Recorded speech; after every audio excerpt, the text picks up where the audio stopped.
Hi guys, I'm back with another video. Today we're going to discuss the Lambert W function. As you can see, it's written here. It's also known as the product exponential and the omega function. It has a wide variety of use cases and applications in chemical engineering, solving equations, yada yada yada. But it's primarily seen in complex analysis, and it's used in special cases like the logarithm, where you have a equation such that there's an there's a function. One second. uh, why did I lose the color? There's a function that has the the exponent as its product, like this, in this form. And it's basically used to find that x term that is equal to some other thing. It is also it's a multi-valued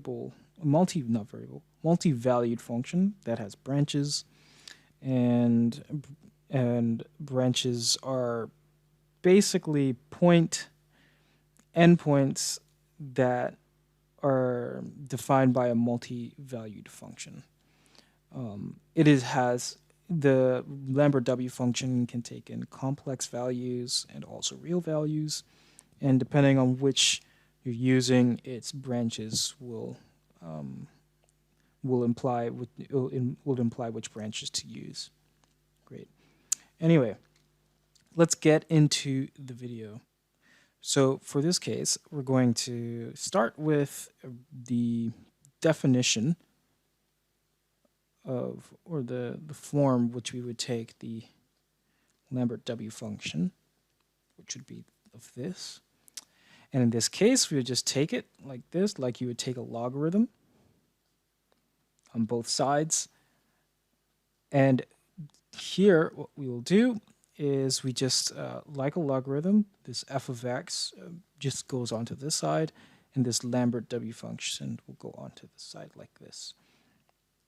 And this is the first step of finding the derivative. So we have this relation, which is f of x equals w of x. By substitution, we could just plug in this w of x everywhere we see the f of x. So let's just do that. So we have now a w of x, e w of x, which is equal to x. Great. So now we're in a nice form where we have the w of x in our hands, and we can take the derivative of it. So let's do that. So let's take the derivative in respect to x, both sides. And so we would say, okay, using the derivative rules, what we'll do is you'll have here, like this, plus w of x, e to the w of x, take the derivative of w of x up here, and now this will be equal to 1. Great. So notice that we have a derivative of w of x on both sides of the equation, which means we can take it out. Like so. Great. And so now that we're done with that, what we can do is we can take w of x, e to the w of x, and we can equal it to 1. But we are not necessarily done yet. We can simplify this. Recall that w of x, e w of x is actually equal to x. So what we can do is we could substitute that in like this, and just divide this part here with itself, and that means it will carry on to this 1 on the other side of the equation. So we have the w of x plus x. So technically, this would be the final, well, technically this is the derivative of the w of x. But there's also another form that I prefer, just because it looks pretty. There's no other advantage really. But in certain cases, taking either of the forms is advantageous. So let's say. So the other form just follows from this form of the derivative of the Lambert W function, where we see that the EW of x, and if we recall the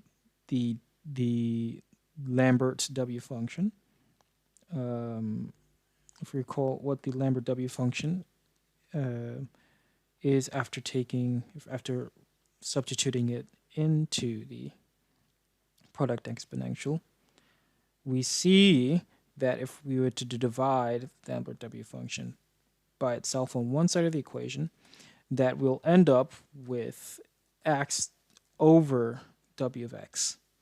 So what we can do is we can come over here and take this xw of x and substitute it in.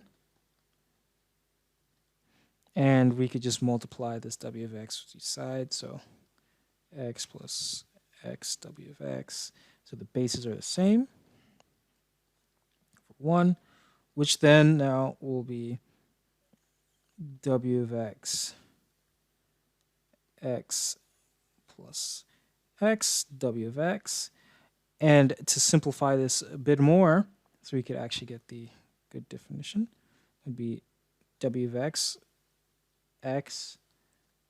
1 plus w of x. Hold on, let me make this nice and pretty. So it will be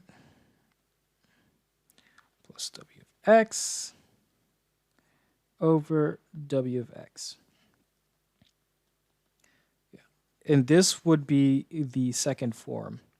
Now we've basically concluded the entire derivation of the derivative of w of x.